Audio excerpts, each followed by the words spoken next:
And we are back in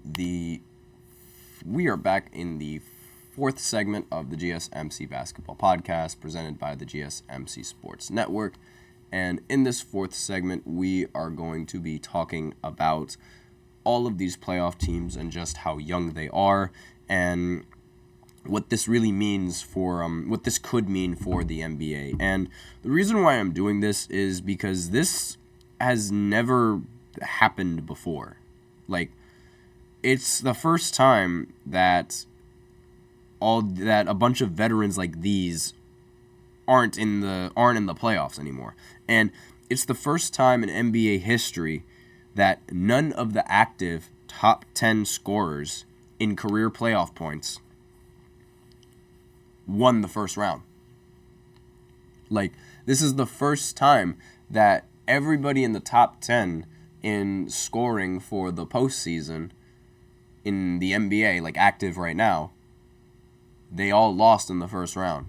That is very, very, very bad. Like, well, not really very bad, but like that's very shocking for that this is the first time that this has happened in NBA history. And to me, it shows just how this league is evolving and how it's growing and how there are so many talented young players in this league that, again, like with how evolved that the game has been, they've just been so talented. And they have, not only that, they also have the veteran players that aren't in the playoffs anymore that they learned from growing up, which is obviously part of the league's advancement. But regardless, it's like, this is insane. Like, there's only 6 starters in the NBA, in the NBA playoffs right now, that are 30 years old or more. Only 6 starters. And that's Rudy Gobert, Mike Conley, Pascal Siakam, Kentavious Caldwell-Pope, Kyrie Irving, and Drew Holiday. Those are the only guys that are over 30 years old in the postseason.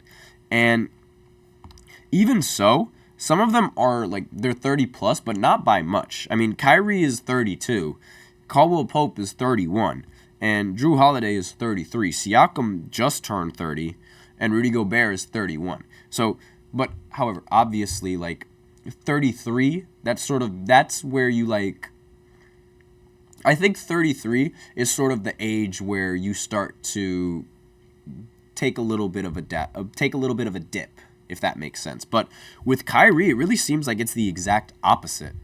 And he hasn't taken a dip recently. Now, I feel like that might also be because of how the game has evolved, and it's recently we haven't seen a lot of NBA vets that are super, super old take that dip in when a lot of other athletes would normally take that dip as their age got older.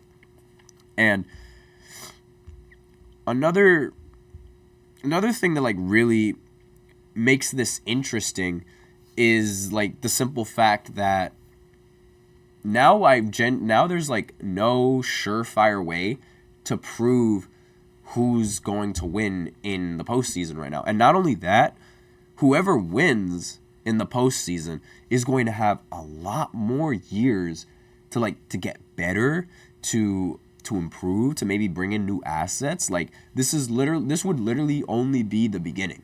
And that's really the crazy part to me, because again, never happened before. And the fact that this has never happened before is amazing. I mean, I don't really think there's much that can be said other than the fact that it's all of these young players and all of these they're growing up really, really fast, and they're really, really talented.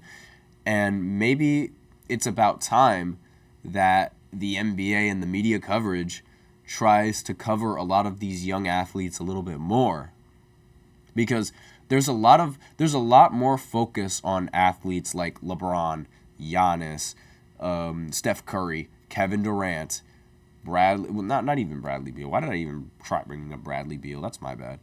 And let's see, who's another relatively old player? There's also Jimmy Butler. I mean, sometimes James Harden as well, Paul George, Kawhi Leonard, Russell Westbrook, all of those guys that were big names back in the early NBA and are vets right now, they talk about them a little bit more than they talk about the rest of the rising stars coming into the league. Granted, they have talked about Shai a lot because he was in the MVP conversation. They have talked about Jokic a lot, and they have talked about Luka a lot. But there are obviously, as we've seen in this postseason with Anthony Edwards, there are a lot more players, or a lot more young players that should be advertised and should be covered. And I understand that, like, the Timberwolves, they already have, like, relatively bad coverage with NBA games, like, because they're the Timberwolves. But now that they're good, I don't see why not. Like, especially having someone as good as Anthony Edwards, who's a pretty easy guy to market the league around. If I'm going to be honest with you, he's a very easy guy to market the league around.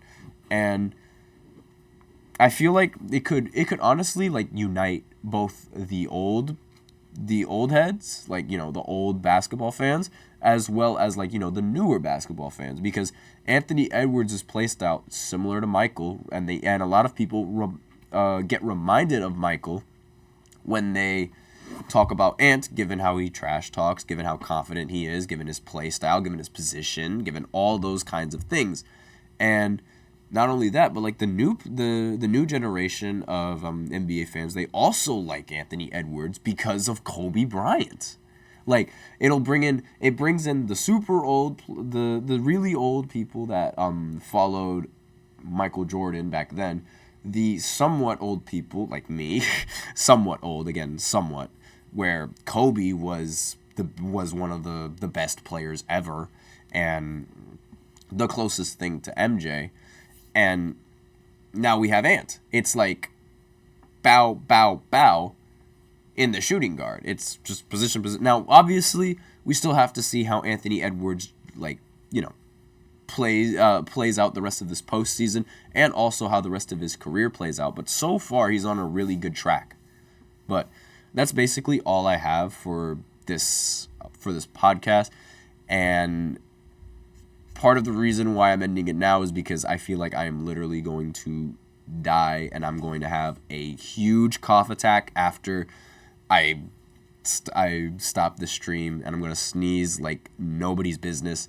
So without further ado, thank you guys so much for tuning in to the GSMC Basketball Podcast presented by the GSMC Sports Network. Your support means a lot to us, so please remember to leave a positive review. It really does make a difference. We also invite you to follow us on Facebook, Twitter, TikTok, and Instagram for more content and updates. As per usual, please remember to use the link in the description to tip and to donate to get your comments recognized. Once again, the link is gsmcpodcast.net. Really helps the show, makes it much more interactive between myself and you guys. That's basically it for the show, and that's all I have. I am your host, Nelson, and as always, take care.